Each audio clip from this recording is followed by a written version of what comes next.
Welcome back student to the second lecture of quadratic equation class 10th mathematics. यहाँ पे हम लोग एक दूसरा जो मेथड है सॉल्यूशन का, जो कि है कंप्लीटिंग स्क्वायर मेथड, उसका देखने वाले हैं कि क्वाड्रेटिक इक्वेशन का उससे कैसे, इस मेथड से कैसे सॉल्यूशन निकलते हैं। जैसे कि मैंने आपको फर्स्ट लेक्चर में आपको सब कुछ बता दिया हुआ है कि क्वाड्रेटिक इक्वेशन क्या होता है, उसके बेसिक्स, डिग्री, ये सब बात कर लिया है। और वहाँ पे हम लोग फैक्टराइजेशन का जो फैक्टराइजेशन का कंसेप्ट था, फैक्टराइजेशन से कैसे हम लोग सॉल्यूशन निकालते हैं, रूट्स निकालते हैं, इसके बारे में मैंने बताया हुआ है। आप नहीं देखे हैं तो मैं डिस्क्रिप्शन में लिंक दे दूंगा, आप देख लीजिएगा। अब यहाँ क्या है, एक दूसरा मेथड कंप्लीटिंग स्क्वायर मेथड, और ये बहुत इंपॉर्टेंट मेथड है और मेरे हिसाब से बच्चों को बहुत कंफ्यूज करता है। मेरे पास भी टेक्स्ट आते हैं तो यही बोला जाता है कि ये मेथड जो है मुझे हैवी लग रहा है। ऑफ कोर्स इसमें हैवी लगने का बात ये है क्योंकि इसको पढ़ाया ही जाता है इस तरह से। हम लोग भी जब पढ़े थे 9th में या 10th में तो ऐसे पढ़ते कि ये लगा ही नहीं था कि अरे ये कैसे होगा। ठीक है, कभी कभी डिफिकल्ट लगने लगता है कि हमारे माथा के परे है, पर ऐसा नहीं, बहुत ईजी है। इसको फिर मैंने अपने हिसाब से एडजस्ट किया था अपने साथ, और वही तरीका मैं आपको आज देने आया हूँ कि कैसे आप खोज सकते हैं। ठीक है, कैसे आप फाइंड कर सकते हैं। देखिए, पहले नाम को इसको समझते हैं और फिर थोड़ा पिक्टोरियल रिप्रेजेंटेशन भी देखेंगे। तो पहला नाम है कंप्लीटिंग स्क्वायर मेथड, मतलब आपको स्क्वायर कंप्लीट करना है। कंप्लीट मतलब पूरा करना है। जैसे एग्जाम्पल कहने का मतलब, देखिए हमारे पास जो नंबर्स है वो दो तरह के हैं।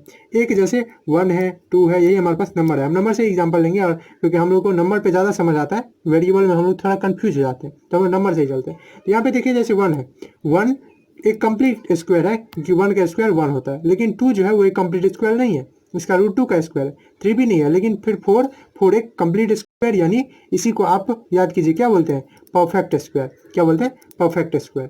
ठीक, 8 में ये पढ़ाया जाता है, आपको ये तो याद ही हुआ, परफेक्ट स्क्वायर या कंप्लीट स्क्वायर किसको बोलते हैं।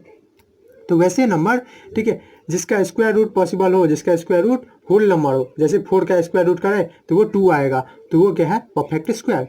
ठीक है, अब यहाँ पे ये बात तो हुई परफेक्ट स्क्वायर की, इससे इसको क्या रिलेशन है। तो देखिए, आपको दिया जाएगा नंबर नहीं, आपको दिया जाएगा इक्वेशंस। ठीक है, उसको आपको करना होगा by using completing square method. ये आपके माइंड को भी थोड़ा साफ बनाएगा, थोड़ा सा आपका अलजेब्रा के कंसेप्ट को यूज करेगा, जिसमें multiplication of algebra very important है आपको समझने के लिए। ठीक है, तो पहला चीज तो देखिए, जैसे मान लीजिए, इसको हम एक अच्छे तरीके से अगर बोले तो मान लीजिए हमारे पास जो है वो कुछ इस तरह का है क्वेश्चन। तो ऐसे केस में मान लीजिए हम लोग एक पहले नंबर पे कर लेते हैं, फिर करते हैं। जैसे मान लीजिए 15 है और इसको हमको स्क्वायर के फॉर्म में दिखाना है। ठीक है, ये किसी का स्क्वायर है। अब जनरली तो दिख नहीं रहा है ये किसका स्क्वायर है, ये पता है 3 का स्क्वायर 9 हो जाता है, 4 का स्क्वायर 16 हो जाता है, मतलब इस दोनों के बीच में। तो इसके लिए हम लोग क्या करते हैं, हम लोग इसको 15 प्लस 1 एक कर देंगे, जैसे ये 16 हो जाए। पर ऐसा तो नहीं है, हम लोग तो सिर्फ और सिर्फ एक ही चीज जोड़ने का अलाउ है किसी भी नंबर में, वो क्या है, 0। तो इसीलिए हम +1 और माइनस भी 1 कर देंगे। ठीक है, तो अब ये क्या हो गया, अब ये हो गया 16 - 1, यानी अब इसको लिख सकते हैं 4 स्क्वायर माइनस 1 का स्क्वायर। ठीक है, मतलब यही जो 15 था इसको हम ऐसे भी लिख सकते हैं। क्या गलत है, कोई नहीं गलत है। 4 का स्क्वायर 16 होता है, 16 - 1 का स्क्वायर 1, तो 16 - 1 15 है। ठीक है, 15 है, हाँ 15 तो है। ठीक, तो इस तरह से आप इसको स्क्वायर के रूप में रिप्रेजेंट कर सकते हैं, और जहां आप एक बार स्क्वायर के रूप में रिप्रेजेंट कर देते हैं तो आराम से आपको जब इस रूप में आता है तो a+b और a-b का फॉर्मूला लगा सकते हैं। तो वैसे क्वेश्चन, ठीक है, जिसमें आपको फैक्टराइजेशन से भारी लग रहा है, हैवी लग रहा है, तो वहां पे ये मदद करता है।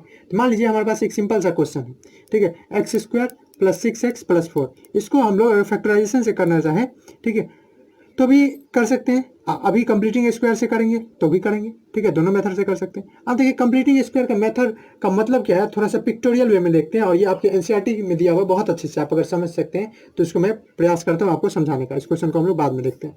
तो इसमें क्या दिया हुआ है कि आपके पास कोई इक्वेशन है, और वो इक्वेशन क्या है, तो वो इक्वेशन है x² + 4x। ठीक है, ये ऑफकोर्स एक क्या है, एक क्वाड्रेटिक इक्वेशन है। हम लोग क्वाड्रेटिक इक्वेशन चैप्टर का ही नाम है, तो ये क्वाड्रेटिक इक्वेशन है। ठीक, अब इस क्वाड्रेटिक इक्वेशन को एनसीईआरटी बहुत अच्छे से रिप्रेजेंट किया हुआ है। अब चूंकि यहाँ पे स्क्वायर आ रहा है, ठीक है, कंप्लीटिंग स्क्वायर, तो इसको ये मान लिया है कि ये x वाला साइड है, जो कि x मेजर का एक साइड है, x × x। तो इसका स्क्वायर, इसका अगर एरिया निकाले वो क्या हो जाएगा, x²। और एक क्या कर लिया, एक रेक्टेंगल ले लिया ये, ठीक है, एक रेक्टेंगल ले लिया है जिसका लेंथ आप ले सकते हैं 4 या ब्रेथ 4। ठीक है, मान लीजिए लेंथ 4 और ब्रेथ x, तो इसका एरिया क्या हो जाएगा, लेंथ इंटू ब्रेथ यानी 4x। तो इसी का क्या मतलब है, इसी का मतलब है ना एक्स स्क्वायर प्लस 4x। मतलब देखिए कितना अच्छा ब्यूटीफुली रिप्रेजेंट किया है इन फॉर्म ऑफ एरिया। ठीक है, चलिए चिंता नहीं कीजिए, उस पर भी मैं आऊँगा कि कैसे इसको करते हैं। अब देखिए इसी चीज़ को ये और भी अच्छे से किया हुआ। अब ये दोनों को जोड़ दिए, क्योंकि हम एक्स स्क्वायर प्लस 4x को जोड़े हैं, तो ये इस दोनों को किस किस को, तो इस स्क्वायर को इस रेक्टेंगल को जोड़ दिया हुआ है। तो ये इसको पिक्चर के रूप में देखिए बहुत ब्यूटीफुली अरेंज है, इसलिए मैं आपको ये बता रहा हूँ। ये हो गया एक्स स्क्वायर और इसके साथ ही क्या जोड़ दिया हुआ है, 4x। ठीक, इसको अलग करने के लिए यहाँ भी किया और मैं भी एक थोड़ा सा ग्रेडियंट कर देता हूँ। ठीक, यहाँ पे मैं क्या कर दिया, ये कर दिया, ये हो गया क्या पूरा, ये पूरा हो गया एक्स स्क्वायर प्लस 4x। ठीक, अब इसको थोड़ा और तोड़ दिया, ये थोड़ा और बढ़ने के लिए क्या किया, थोड़ा और तोड़ दिया। कैसे तोड़ दिया, तो चलिए मैं इसको नीचे लिखा देता हूँ कि स्क्वायर को रहने ही दिया एक्स स्क्वायर को, और 4x को ये 2x इंटू 2x में कर दिया। ठीक है, 2 और 2। ठीक है, अब आपको ये रेक्टेंगल दिख रहा होगा, था स्क्वायर पर हम लोग रेक्टेंगल की तरफ बढ़े। किस तरह का, जिसमें ये x है, ये x है, लेंथ सबका अच्छा 4 माने थे, तो इसी को 2 2 आप कर सकते हैं, और नहीं तो आप पे डिपेंड करता है, आप इसी तरह से भी अरेंज कर सकते हैं। ठीक है, कहने का मतलब आप अगर यहाँ पे 4 लिए, यहाँ पे मैं इजी करने के लिए मैं यही x ले लेता हूँ, यही 4 ले लेता हूँ। ठीक है, यहाँ पे कोई बात नहीं है, इसको भी आप ऐसे लिख सकते हैं, ये रहा स्क्वायर और ये मेरा एक रेक्टेंगल, ये रहा मेरा एक रेक्टेंगल। पर चलिए इसमें थोड़ा अजीब लगेगा, जो आपकी बुक में दिया है उस हिसाब से आप अच्छे समझेंगे तो वही ठीक रहेगा। ये 2, ये 2, ये x, ये x। ठीक है, तो इस केस में भी 2x 2x 4x है, तो ये पूरा क्या है, x square plus 2x plus 2x। ठीक, कोई करने वाली बात नहीं है, नहीं है। और जब इतना हो जाता है तो उसके बाद ये इसको एक और रूप से रिप्रेजेंट किया हुआ है। ये क्या किया हुआ है, एक्स स्क्वायर को एक्स स्क्वायर ही एक रेक्टेंगल रहने दिया, उसके बाद एक टू जो इसका स्लाइस है, एक पार्ट जो है उसको यहाँ पे रख लिया, ये यानी एक 2 इंटू एक्स यानी 2x को एक साइड रख लिया, ये हो गया इसका 2x, और एक 2x को यहाँ रख लिया। ठीक, एक 2x को यहाँ रख लिया। ठीक, 2x। ठीक, यही तक जाएगा ना x, क्योंकि x का तो मेजरमेंट यहीं तक है। तो इस केस में यहाँ आप देख रहे हैं, यहाँ एक खाली जगह बच जा रहा है। ठीक है, यानी यहाँ पे ये पूरा स्क्वायर नहीं बना। अगर ये खाली जगह पे मैं दे दूँ तो क्या हो जाएगा, स्क्वायर कंप्लीट हो जाएगा। यस, यहाँ पे स्क्वायर कंप्लीट हो जाएगा। यहाँ पे स्क्वायर कंप्लीट करने के लिए चाहिए कितना, तो इसका मेजरमेंट कितना है, 2। ठीक है, मतलब एक ऐसा स्क्वायर चाहिए जिसका क्या चाहिए, 2 होना चाहिए, ये भी, और ये भी कितना होना चाहिए, इसके बराबर यानी 2। तो एक स्क्वायर चाहिए किसका, 2 के स्क्वायर का, यानी 4 सेंटीमीटर स्क्वायर या 4 यूनिट स्क्वायर यूनिट का एक एरिया चाहिए जो इस पूरे को एक स्क्वायर बना दे। यही चीज़ कंप्लीटिंग स्क्वायर मेथड भी हम करते हैं। पिक्टोरियली मैंने आपको बता दिया कि कोई इक्वेशन है उसमें हम लोग कैसे बढ़ेंगे, धीरे धीरे स्क्वायर को कंप्लीट करेंगे। अब चलिए न्यूमेरिकली देखते हैं कि कैसे किसी का हम लोग कर सकते हैं, कंप्लीट कर सकते हैं। जैसे हम लोग वही इक्वेशन लेते हैं कि हमारे पास x square plus 6x plus 4 है। इसको आपको इस मेथड में अपनाना रहता है कि या तो ए बहुत सिंपल है, ए प्लस बी का होल स्क्वायर होता है a square plus 2ab plus b square. ठीक है, या ए माइनस बी का होल स्क्वायर, ये किस क्या होता है, ए स्क्वायर माइनस 2ab और प्लस बी स्क्वायर। ठीक है, इसी पे आपको मैक्सिमम टाइम बैठाना रहेगा। ठीक है, और ऑफकोर्स एक तो है ही बहुत important formula, a square minus b square equal to a plus b into a minus b. इसका तो बाद में यूज करेंगे। तो यहाँ पे आपको ए के जगह हमेशा यहाँ पे मिल जाएगा एक्स स्क्वायर, या हो जाएगा 9x स्क्वायर, तो वहाँ पे ए जो है 3x का स्क्वायर हो जाएगा, या कुछ भी। तो इस इक्वेशन में जैसे आपको दिख रहा है यहाँ पे ए हमको क्या दिख रहा है, x, तो इसको लिख सकते हैं एक्स स्क्वायर। अब हमको खोजना रहता है 2ab, तो क्योंकि सब प्लस है तो 2 प्लस 2 इंटू ए क्या है, ए तो इसी को माना है ना x को, तो 2a। अब बच्चे कंफ्यूज रहते हैं b कैसे निकालें। ठीक है, b कैसे निकालें, तो देखिए इसमें मैं आपको इतना ही सजेशन दूंगा। ठीक है, क्या करना है आपको, इसको अलग कर देना है। ठीक है, इसमें कुछ और से मल्टीप्लाई करना है जिससे ये क्या हो जाए, ये ना दिक्कत होते रहता है। यहाँ पे कुछ ऐसा नंबर लाना है जिससे कि ये हो जाए। यहाँ पे सिंपल में दिख रहा है ए कहने का मतलब यहाँ पे x है, यहाँ पे सिंपल में दिख रहा है 3 से मल्टीप्लाई हो जाए, लेकिन यहीं पे अगर 9/6 रहता है, 4/9 रहता है, तो इसमें बच्चे कंफ्यूज होते रहते हैं। तो कोई टेंशन का बात नहीं है, आप इसको अलग ले आएंगे। ठीक है, अब क्या कर लेंगे कि हम ऐसे अपने मन में लिखेंगे या आप साइड में लिख लेंगे, 2x में कुछ से मल्टीप्लाई करेंगे, ये कुछ को मैं कुछ ही रहने देता हूँ, 2x से कुछ से मल्टीप्लाई करेंगे जिससे ये 6x हो जाए। तो यहाँ से कुछ का क्या वैल्यू आ जाएगा, कुछ का वैल्यू आ जाएगा 6x/2x, ये इधर आ जाएगा 2x। तो यहाँ से 2x का कितना आया 3, यानी यहाँ 3 से मल्टीप्लाई करना पड़ेगा। मतलब ये तो है 2 फार्मूला वाला 2, ये तो है a। ठीक है, a, और ये क्या है, ये है b। यानी आपको पता चल गया अगर मैं b को 3 रख दूं तो मेरा काम बन सकता है। मेरे पास a था, हाँ था, 2ab आ गया, हाँ आ गया, उसमें b क्या है, तो उसमें b 3 है। ठीक है, तो इसीलिए हम क्या कर देंगे, हमको बी स्क्वायर भी चाहिए, तो हाँ बी का स्क्वायर तो चाहिए, तो बी स्क्वायर कहाँ से मिलेगा, जब हम 3 का स्क्वायर कर देंगे। पर ऐसे ही तो हम नहीं अपने आप से किसी में स्क्वायर कर देंगे। तो अगर हम कोई चीज़ जोड़ रहे हैं तो वो चीज़ हमको घटाना भी पड़ेगा, जिससे कि इफेक्ट जो है वो शून्य यानी 0 हो जाए। तो इसीलिए हम क्या करेंगे, 3 स्क्वायर घटा भी देंगे, और उसको भी भूलना नहीं है कि यहाँ पे 4 है। अब देखिए ये पूरा जो अब बना है x square plus 2x into 3 यानी 2ab और प्लस बी स्क्वायर, इसको आप क्या लिख सकते हैं कि x प्लस 3 का होल स्क्वायर हो सकता है क्या। एक्स इसका क्या हो जाएगा, इसका आप आंसर लिखेंगे तो एक्स स्क्वायर यानी ए स्क्वायर प्लस बी स्क्वायर यानी 3 3 9 जो कि यहाँ है, और 2ab 2 इंटू 3 इंटू एक्स यानी 6x है वही चीज़। हाँ, और उसके साथ यहाँ क्या बचा, यहाँ बचा -9 प्लस 4 यानी ये क्या बचा x प्लस 3 का स्क्वायर, और ये क्या बचा, ये बचा 5। ठीक बचा, हाँ बच गया। अब आप आराम से अपना काम चला सकते हैं, x प्लस 3 का स्क्वायर और इसको √5 का स्क्वायर कर देंगे, इसमें तो कोई दिक्कत नहीं है। आपको अक्सर यहाँ पे मिल ही जाएगा 16 25, तो वहाँ पे तो 5 का स्क्वायर, पर अगर नहीं मिले तो ऐसे हम लोग लिख सकते हैं, हाँ लिख सकते हैं। बस एक बार जब यहाँ हो जाता है तो यहाँ पे आप इस पूरे को मान लीजिए कि ये कुछ है ए स्क्वायर, ये ए है और ये बी है, तो ए स्क्वायर माइनस बी स्क्वायर अभी लिखेंगे ए plus b into a minus B. तो अगर ये पूरा को मैं मान लूँ ए, ये पूरा को मान लो बी, तो उस कंडीशन में क्या हो जाएगा ए प्लस बी, ये हो गया ए प्लस बी और इंटू यानी इसमें ब्रैकेट लेता हूँ ए माइनस बी यानी x प्लस 3 माइनस √5 हो गया। इसका यही फैक्टर है। ठीक है, आप चाहे तो इसको इधर कर सकते हैं, इसको आपको आंसर निकालना है तो x plus 3 plus √5 equal to 0 यानी x जो हो जाएगा वो क्या हो जाएगा -√3 माइनस √5। इसका अजीब आंसर आ गया मुझे पता है, पर मैं इसको मन से लिया था इसलिए थोड़ा सा दिक्कत आ गया। x इक्वल टू यहाँ क्या हो जाएगा, ये प्लस इधर जाएगा 5 माइनस 3। ठीक, अब एक दो क्वेश्चन मैं बुक करके दिखाता हूँ जिससे कि आपको और कंसेप्ट ईजी हो जाए। तो समझिए आपको करना क्या रहेगा, इसको बाहर निकालना रहेगा। ठीक है, चलिए और क्वेश्चन करेंगे तो और क्लियर हो जाएगा। चलिए एक एनसीईआरटी का ही मैं एक क्वेश्चन ले लेता हूँ, और एनसीईआरटी का क्वेश्चन मान लीजिए मैं आपकी एक्सरसाइज से ही ले रहा हूँ, एक्सरसाइज नंबर शायद 2.3 होगा आपका। तो उसमें एक क्वेश्चन है एक्सरसाइज 2.3, ओके सॉरी 4.3 में एक क्वेश्चन है कि आपको रूट निकालना है क्वाड्रेटिक इक्वेशन का बाय कंप्लीटिंग स्क्वायर मेथड। पहला ही क्वेश्चन जो है वो मैं ले रहा हूँ। पहला क्वेश्चन क्या है, 2x square minus 7x plus 3, ठीक है, इक्वल टू 0। अब अगेन यहाँ पे बच्चे कंफ्यूजन हो जाते हैं कि यहाँ पे क्या करूँ, क्या यहाँ पे √2 का स्क्वायर कर दूँ, ठीक है, यानी इसको क्या मैं √2x का स्क्वायर ले लूँ क्योंकि तभी ये a हो जाएगा। तो मेरा सजेशन रहेगा आप ऐसा नहीं कीजिए। ठीक है, आपके पास दो ऑप्शन यहाँ रहेगा। पहला ऑप्शन कि आप इसको एक स्क्वायर बना दीजिए, परफेक्ट स्क्वायर। वो कैसे होगा, जैसे 2 है तो इस पूरे इक्वेशन को 2 से मल्टीप्लाई कर दीजिए तो ये क्या हो जाएगा 4।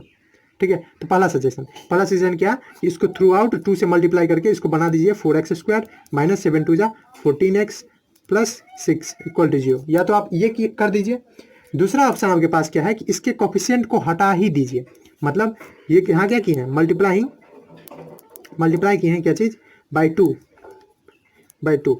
इच टर्म, हर एक टर्म में आप क्या कर दिए हैं, मल्टीप्लाई कर दिए हैं 2 से। या दूसरा ऑप्शन क्या है कि डिवाइड कर दीजिए सभी टर्म को 2 से। ऐसा कर क्यों रहे हैं, तो देखिए ऐसा करने से ये हमको फायदा रहेगा कि हमारा ए जो रहेगा ना, ए प्लस बी के होल स्क्वायर में ए जो रहेगा, जैसे यहाँ आपको दिख रहा होगा शायद ए माइनस बी का होल स्क्वायर रहेगा, तो उस कंडीशन में ए जो रहेगा वो हमारा सिंपल रहेगा, या तो एक्स का स्क्वायर रहेगा या कोई परफेक्ट स्क्वायर का स्क्वायर रहेगा, तो हमको आसानी रहेगा आगे बढ़ने में। तो दूसरा काम अब मेरे हिसाब से यही बेस्ट काम है जो कि डिवाइड का है। आगे का आप टेंशन छोड़ दीजिए, कैसे करेंगे वो तो मैंने आपको मेथड बता ही दिया, और आपको अगर नहीं समझ में आया तो वो आपको जल्दी ही समझ आ जाएगा। तो डिवाइडिंग इच टर्म, हर एक टर्म को बाई 2 से। तो इसमें क्या हो जाएगा, इसको मैं डिवाइड कर दूँ तो 2x square by 2 minus 7x by 2 plus 3 by 2। तो ये क्या बन गया, 2 से 2 कैंसिल हो गया, क्या बना x square minus 7 by 2x plus 3 by 2। चिंता नहीं कीजिए, काम हो जाएगा हम लोग का। ठीक, ये किसके इक्वल है, 0। अब यहाँ पे अगेन आपको दिख रहा होगा ए स्क्वायर जो कि क्या है, x का स्क्वायर। तो ये है हमारा a, x कौन है हमारा a। अब आगे क्या पुराना माइनस है, तो चलिए माइनस रहने माइनस 2 इंटू ए कौन है x इंटू बी। अब यहाँ पे ये b क्या होता है, इसमें फिर बच्चे कंफ्यूज होते हैं क्योंकि 7 बाई 2 है, यहाँ पे तो 6x नहीं है कि 3 समझ लेंगे। तो फिर यहाँ पे हम लोग क्या करेंगे, यहाँ पे एक छोटा सा बगल में चीटिंग करेंगे। ठीक है, इसको चीटिंग ही आप बोल सकते हैं। 2 इंटू ए तो है हमारे पास x इंटू कुछ और हमको चाहिए b चाहिए, ठीक है, जिससे कि हमारा क्या बन जाए, ठीक है, जिससे कि ये पूरा टर्म किसके बराबर आ जाए, तो इसके बराबर, यही है ना पूरा 2ab, तो इसके बराबर हो जाए, यानी -7 बाई 2x के बराबर हो जाए। तो इसी में अगर कुछ का वैल्यू निकालना है वो कैसे निकलेगा, -7 बाई 2x, और ये पूरे 2x से डिवाइड हो जाएगा, ये पूरा इधर आ जाएगा ना बाई 2x, x से x के कैंसिल, तो क्या बना -7 बाई 4 बना। आपको लग रहा था ना कि अरे बहुत भारी हो गया, ठीक है, पर बना तो हाँ कैसे, अब देखिए ये क्या बन गया, इसका मतलब ये बन गया 7 बाई 4, ठीक है, 7 बाई 4 बन गया। ठीक, यानी अब देखिए 2 2 जा 4, ठीक है, तो ये अभी भी क्या है -7 बाई 2x ही है। ये भी आप मैच करेंगे कि हम जो लिखे हैं अब यहाँ पे वो सही बना रहा है कि नहीं बनेगी, उसका कंफर्मेशन आपको यहाँ मिल जाएगा कि आपको फिर से अगर सबको सिंप्लीफाई कर देंगे जैसे 2 2 जा 4, तो अभी भी ये क्या है -7 बाई 2x ही है। ठीक है, ओके, यहाँ पे आपको लग रहा हो कि माइनस कैसे आ गया, ठीक है, क्योंकि हम यहाँ माइनस छोड़ दिए इसलिए ये माइनस माइनस कैंसिल हो जाएगा, तो आपको चिंता नहीं करना, ये माइनस कैंसिल हो जाएगा, तो यहाँ माइनस नहीं रखना है, ठीक। तो ये आ गया। अब बी आपको आ गया, हाँ बी तो आ गया, ठीक है, और बड़ा आसानी से आ गया, बहुत मेहनत होता था पहले, अब नहीं करना पड़ रहा है, ठीक। तो बस तो बी स्क्वायर को एक बार जोड़ दीजिए, यानी क्योंकि हमको बी स्क्वायर चाहिए ना, और एक बार घटाना भी आपको पड़ेगा, क्योंकि ऐसे तो कोई चीज़ जोड़ नहीं सकते। और उसके साथ साथ कौन था 3/2, तो बस अब ये क्या हो जाएगा एक्स स्क्वायर माइनस 2 इंटू ए इंटू बी, बी आपका 7/4 है, और प्लस बी का स्क्वायर, और ये चीज़ को मैं लिख देता हूँ, इसको अलग से ऑपरेशन करना है, तो -49/4 प्लस 3/2, ओके। तो इसको मैं पूरा को क्या लिख दूँ, एक्स माइनस 7/4 का होल स्क्वायर, एक्स माइनस 7/4 का होल स्क्वायर, और उसके साथ साथ ये क्या हो जाएगा, इस दोनों का एलसीएम कितना ले लेंगे, तो एलसीएम ले लेंगे 4, ठीक, और ये क्या हो जाएगा -49, ठीक, 49 बाई, थोड़ा सा आप करेक्शन कर लीजिए यहाँ पे, शायद यहाँ पे ये 4 होगा और यहाँ पे ये 44, 7 का स्क्वायर 49 और 4 का स्क्वायर 16 हो जाएगा, थोड़ा सा मेरे से गलती हो गया, 49/16 प्लस 3/2, ये किसके इक्वल है 0 के, ठीक है। तो इसको हम क्या लिख देंगे, एक्स माइनस 7/4 का होल स्क्वायर, ठीक है, ये हमारा ए अभी बनने वाला है, और ये क्या हो जाएगा, ये आप देखिए तो -49, एलसीएम लेंगे 56 और ये हो जाएगा कितना 24, 2 8 जा 8 3 जा 24, तो ये क्या बन गया, ये पूरा इक्वल टू 0 है, ये क्या बन गया एक्स माइनस 7/4 का होल स्क्वायर, और ये क्या हो जाएगा, ये हो जाएगा आपको -25/16 का स्क्वायर, ठीक है। अब यहाँ से आपको दो मेथड है अप्रोच करने का, या तो आप इक्वल टू क्या कर दीजिए, फिर 25/16, ठीक, या तो क्या कर लीजिए इसमें इसको ऐसे कर लीजिए x/7/4 का होल स्क्वायर -5/4 का होल स्क्वायर, ठीक, इक्वल टू 0। अब यहाँ से निकल गया, ये हो गया हमारा, आप a मान लीजिए, ये को b, इसको b, ये a square minus b square, तो a square minus b square क्या होता है, a plus b into a minus b, ठीक है। तो बस वही फॉर्मूला लगा दीजिए, काम आ जाएगा, इक्वल टू 0 कर दीजिएगा, तो a यानी ये माइनस बी यानी -5/4, और a यानी x माइनस 7/4 प्लस b यानी 5/4, ठीक, इक्वल टू 0। अब यहाँ से पहले तो इसको इक्वल कर देंगे 0 को, तो x माइनस 7/4 माइनस 5/4 ये हो गया 0 के बराबर, ठीक। और दूसरा क्या कर सकते हैं, दूसरा इसको, तो इसको अगर करेंगे तो ये कितना हो जाएगा, तो ये हो जाएगा, तो x इक्वल टू ये माइनस वाला दोनों चल जाएगा इधर, तो 7/4 और प्लस 5/4, तो ये कितना हो जाएगा 12/4, यानी एक आंसर इसका क्या आ गया, एक रूट 3 आ गया, ठीक है, एक x का वैल्यू 3, आप इसमें करते हैं अगर, तो x minus 7/4 plus 5/4 equal to 0, तो ये हम अगर इधर करेंगे इसको पूरा, तो ये 7/4 इधर माइनस है तो इधर प्लस में चल जाएगा, और ये -5/4 हो जाएगा, तो ये कितना हो जाएगा, इसको एलसीएम लेंगे 4, तो 7 - 5 2/4 यानी 1/2, तो देख सकते हैं आप इजीली निकाल सकते हैं। आपको सबसे बड़ा दिक्कत क्या होता था बताइए, मुझे जो पता है अभी तक, मैंने जितने बच्चे को टीच किया और समझाया, ठीक है, बी का वैल्यू नहीं निकलते रहता, उसके लिए मैंने एक रामबाण आपको दे ही दिया, क्या चीज़, ये छोटा सा एक चीटिंग वाला मेथड, ठीक है, ये आप बगल में नहीं कीजिएगा, अपना माइंड में कीजिएगा, धीरे धीरे आपका माइंड वो चीज़ अप्लाई करने देने लगेगा। चलिए एक लास्ट हम लोग क्वेश्चन कर लेते हैं यहीं का, एक्सरसाइज 4.3 का ही, और एक क्वेश्चन है 1 का 3 क्वेश्चन क्या है, 4x² plus 4√3x plus 3, okay, मैंने ये नहीं बताया, ठीक है, कि अगर इसको करते तो कैसे होता, आप प्लीज़ ट्राई कीजिए इसको, इसमें आप क्या मान लेंगे, इसमें आपका a जो होगा वो 2x हो जाएगा, 2x² प्लस b आपको यहाँ भी खोजना है, तो मैं यहाँ भी b खोज के आपको दे दे रहा हूँ, प्लस a² हो गया, प्लस 2 इंटू ए होता है, तो a यहाँ पे 2x है, यहाँ पे x नहीं है, यहाँ पे, ठीक है, 2x है, इसीलिए तो मैंने यहाँ पे इधर 2 से डिवाइड कर दिया, जिससे कि बच्चे को आसानी रहे कि x को ही a माने, पर यहाँ 2x है तो चलिए कोई बात नहीं, 2x इंटू b चाहिए ना, तो हम लोग फिर से यही फार्मूला लगाएंगे, 2 इंटू 2x है इंटू हमको b चाहिए, तो चलिए अब कुछ की जगह b कर देते हैं, b ये किसके बराबर आएगा, ये पूरा बीच वाला टर्म जो है उसके बराबर, यानी 14x के बराबर, तो आपको आराम से दिख रहा है कि b क्या हो जाएगा 14x/2 जा 4, ये पूरा इधर आ जाएगा, तो 4x, तो x गया कितना बचा 7/2, तो इस कंडीशन में भी ये क्या है इंटू 7/2, तो अभी भी देखिए ये कितना है 14x ही, और यहाँ माइनस है, तो चलिए माइनस यानी प्लस, फिर से 7/2 जोड़िए, इसका स्क्वायर, इसको घटाइए, ठीक, और फिर जो करना है वो कीजिए 6, बस काम खत्म। उसके बाद वैसे ही आप फॉर्मूला अप्लाई कर देंगे तो काम बन जाएगा आपका, ठीक। तो चलिए हम लोग इस क्वेश्चन पे आते हैं, तो इस क्वेश्चन में हम लोग क्या करेंगे, इसको जरूरी है यहाँ पे जब परफेक्ट स्क्वायर आपको मिलता रहे, 4 मिलता रहे, 9 मिलता रहे, 16 मिलता रहे, तो उसका हमको परफेक्ट स्क्वायर पता ही रहता है, तो इसमें ज़्यादा आप नहीं करेंगे, इसमें आप सिंपल कर देंगे 2x²। ऑफकोर्स आप उस स्टेप से जा सकते हैं कि पहला जो x² का जो कोफिशिएंट है उसको 1 बना दिया जाए, मतलब सबको 4 से डिवाइड कर दिया जाए, अच्छा है, कोई उसमें भी बड़े वाली बात नहीं है, कोई मेथड से आप कर सकते हैं। तो 2x² प्लस 2ab यानी 2 इंटू ए क्या है 2x इंटू बी नहीं पता, तो फिर से चोरी करेंगे बगल में, 2 इंटू 2x इंटू बी ये किसके बराबर आ जाएगा 4√3x के बराबर। ठीक, यहाँ से अब क्या क्या हो जाएगा देखिए, b किसके बराबर आ जाएगा 4√3x, और यहाँ पे ये पूरा इधर आ जाएगा 2 × 2 × x कैंसिल हो गया, 2 जा 4, 2 से कैंसिल हो गया, तो b कितना आ गया √3। बस अब तो काम खत्म ही है, आप तो इंटेलिजेंट है, आप कर सकते हैं सब कुछ। ये हो गया √3 प्लस अब ये √3 क्या आ गया, यही आ गया b, ये क्या है 2, ये क्या है a, और ये क्या है b, 2ab, तो b आ गया। तो b को हमको जोड़ना ही पड़ेगा, तो हम लिख देते हैं b यानी √3 का स्क्वायर, क्योंकि a square plus 2ab plus b square तो होना चाहिए। अब b स्क्वायर जोड़े हैं तो b स्क्वायर ऑफकोर्स क्या करना पड़ेगा, हटाना भी पड़ेगा। ठीक है, अब जो था वो तो है ही, यानी 3 तो है ही, तो ये क्या बन गया, तो देखिए तो 2x प्लस, अगर अरेंज कर ले 2x का स्क्वायर है प्लस 2 × a × b है प्लस b स्क्वायर भी है, यानी 2x प्लस √3 का स्क्वायर, और यहाँ पे ये क्या हो जाएगा √3 का स्क्वायर, तो ये स्क्वायर और रूट हट जाएगा क्योंकि पावर 1/2 × 2, तो 2 से 2 कैंसिल, तो ये क्या बचा 3, और ये क्या बचा +3, तो ये दोनों तो कैंसिल हो गए, कितना हो जाएगा 0, तो यहाँ से आपको आया 2x प्लस √3, ये किसके बराबर आ गया 0 का। ठीक है, तो 2x इक्वल टू ये क्या आ गया -√3, और x जो हो गया वो कितना हो गया -√3/2। अब देखिए यहाँ पे बहुत अच्छा आपको चीज़ दिख रहा होगा कि यहाँ पे जो आपका आंसर आया है, ठीक है, वो एक ही आंसर आया है -√3/2। यहाँ पे जो आपको आंसर आया था वो 2 आंसर आया था, दोनों अलग अलग आया था। यहाँ पे भी आप बोल सकते हैं कि 2 आंसर मेरा आया है, क्योंकि ये एक स्क्वायर है, तो यहाँ आपको 2 बार कर सकते हैं, पर दोनों आंसर सेम है।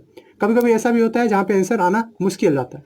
अब हमको क्या क्वाड्रेटिक इक्वेशन देख के ही पता चल सकेगा कि ये कैसा होने वाला है, इसमें कितना आंसर आने वाला है, ठीक है, कि आंसर निकलने वाला भी है कि नहीं हम लोग के नॉलेज के हिसाब से। तो इसके बारे में हम लोग बात करेंगे नेक्स्ट लेक्चर में, जो कि क्वाड्रेटिक फार्मूला है। वेरी इंपॉर्टेंट फार्मूला, मैं मैथमेटिक्स में अभी तक क्वाड्रेटिक इक्वेशन में आपको सबसे इंपॉर्टेंट फार्मूला वही बोलूँगा। और इसके लिए जो बेस बनेगा, वो बेस कहाँ से बनेगा, वो है कि कंप्लीटिंग स्क्वायर मेथड से। कंप्लीटिंग स्क्वायर मेथड का ही एप्लीकेशन है कौन, क्वाड्रेटिक फार्मूला, जिसको श्रीधराचार्य रूल कहते हैं। तो चलिए उसको हम लोग पढ़ेंगे लेक्चर 3 में। तो उम्मीद है आपको लेक्चर पसंद आया होगा। लैंग्वेज प्रॉब्लम का चिंता नहीं कीजिए, लैंग्वेज प्रॉब्लम के लिए मैं एक सेपरेटली वीडियो लाऊंगा। अगर आप उनमें से हैं जिनको लैंग्वेज प्रॉब्लम में दिक्कत होता है, ठीक है, तो उसके लिए भी मैं वीडियो लाऊंगा। अभी मेरा मेन इंटेंशन क्या था, मेरा मेन मकसद था कि आपको बी का जो डर रहता है कि वो कुछ क्या है, उसका कुछ को हटाना, और मुझे उम्मीद है मैं सफलतापूर्वक इस मिशन में कंप्लीट हुआ हूँ। तो चलिए इसी तरह से देखते रहिए। Thanks for watching.